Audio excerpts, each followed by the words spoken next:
দেখো ভুনা খিচুড়িটা কিন্তু হয়ে গেছে, একদমই রেডি। গাইস আসসালামু আলাইকুম, welcome back to my channel. কেমন আছো তোমরা সবাই? আশা করি ভালো আছো, আল্লাহর রহমতে আমি অনেক ভালো আছি। তো গাইস তোমাদের মাঝে আরেকটি রান্নার রেসিপি নিয়ে চলে আসলাম। তো আজকে কি রান্না করব তোমাদের সাথে শেয়ার করব। তো গাইস রান্না করার জন্য এখানে আমি মাংস নিয়ে নিছি, দেখতেই পাচ্ছ, ধুয়ে পরিষ্কার করে ছোট ছোট করে কেটে তারপর মাংস নিছি। তো মাংসটাকে আমি আজকে মেখে জুকে বসাবো। তো আর মাংসটা আজকে রান্না করব আমি কাঁঠালের বিচি দিয়ে। আর কাঁঠালের বিচিটা কিন্তু সবাই চিনো আর খুবই সুস্বাদু সব কিছুতেই। তো এখানে আমি দিয়ে দিচ্ছি দুটা তেজপাতা ছিঁড়ে। তারপরে এখানে আমি সব রকমের মশলা নিয়ে নিছি গাইস। তো এই মশলাটাকে অ্যাড করছি, স্বাদ মতো লবণও দিয়ে দিছি। তো দিয়ে দিচ্ছি এখানে আমি কেটে রাখা পেঁয়াজ কুচি কুচি করে। আর গায়ে ঝালটা কিন্তু তোমাদের টেস্ট অনুযায়ী দিবে, যে যেমন ঝাল খাও। তো এখানে দিয়ে দিচ্ছি কাঁচামরিচ,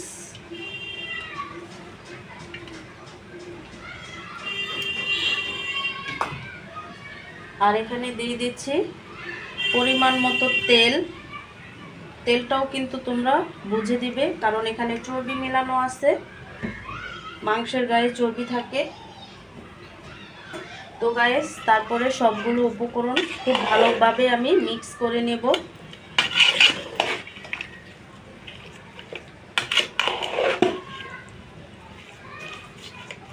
দেখো আমি কিন্তু মাংসটাকে খুব ভালোভাবে মেখে ঝুঁকে তারপরে এই রান্না করতে বসায় দিছি চুলায়। তো আমি খুব ভালোভাবে মাংসটাকে একেবারে কষিয়ে নেব। দেখো মাংসটা কিন্তু একেবারেই কষানো হয়ে গেছে, এক্সট্রা কোনো পানি নাই, শুধু তেলগুলো বের হয়ে গেছে। দেখো তো খুব ভালোভাবে কষানো হয়ে গেছে, দেখতেই পাচ্ছ কালারটা। তো এখানে আমি অ্যাড করে দেব কাঁঠালের বিচি। তো কাঁঠালের বিচিটা কিন্তু আমি ধুয়ে খুব ভালোভাবে পরিষ্কার করে রাখছি। আর কাঁঠালের বিচিটা দিয়ে মাংসর সাথে খুব ভালোভাবে কষিয়ে নেব।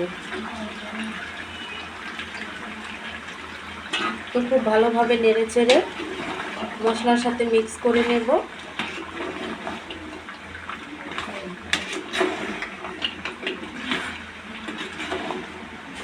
তো আমি খুব ভালোভাবে বিচির সাথে মাংসটাকে খুব ভালোভাবে কষিয়ে নেব। তো গরুর মাংস আর কাঁঠালের বিচিটা কিন্তু একেবারেই আমি কষিয়ে নিচ্ছি, এক্সট্রা কোনো পানি নেই, এখানে শুধু আছে তেলটা বের হয়ে গেছে।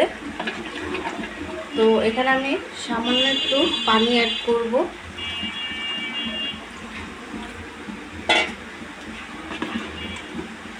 তো খুব ভালোভাবে নেড়ে চেড়ে আবার রান্না করে নেব খুব ভালোভাবে। দেখো একেবারে কিন্তু তরকারিটা হয়ে গেছে, আর কালারটা কত সুন্দর চলে আসছে দেখতেই পাচ্ছ। তো দেখতেই পাচ্ছ কত সহজেই কাঁঠালের বিচি দিয়ে গরুর মাংসের তরকারিটা রান্না করা হয়ে গেছে। আর ঝোল আর আমি শুকাবো না, এতটুকু ঝোলে রেখে দেব, কারণ রুটি দিয়ে পরোটা দিয়ে সব কিছু দিয়ে খেতেই ভালো লাগে। তো এখানে আমি ভাজা জিরার গুঁড়া অ্যাড করে দিচ্ছি। জিরার গুঁড়াটা দিলে কিন্তু খুব সুন্দর একটি ফ্লেভার আসে। তো গাইস তরকারিটা হয়ে গেছে, বাইরে যেহেতু ঝুম বৃষ্টি, আমি এখন রান্না করব ভুনা খিচুড়ি। গরুর মাংসের সাথে ভুনা খিচুড়ি খেতে কিন্তু অসাধারণ।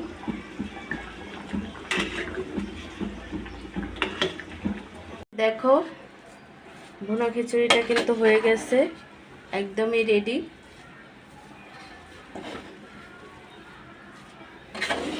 তো একেবারেই ভুনা খিচুড়িটা কিন্তু একটু লেটকা করছি, কারণ মাংসের তরকারিটা খেতে কিন্তু ভালোই লাগে। তো গাইস আজকের রেসিপিটা কেমন লাগছে অবশ্যই কমেন্টে জানাবে।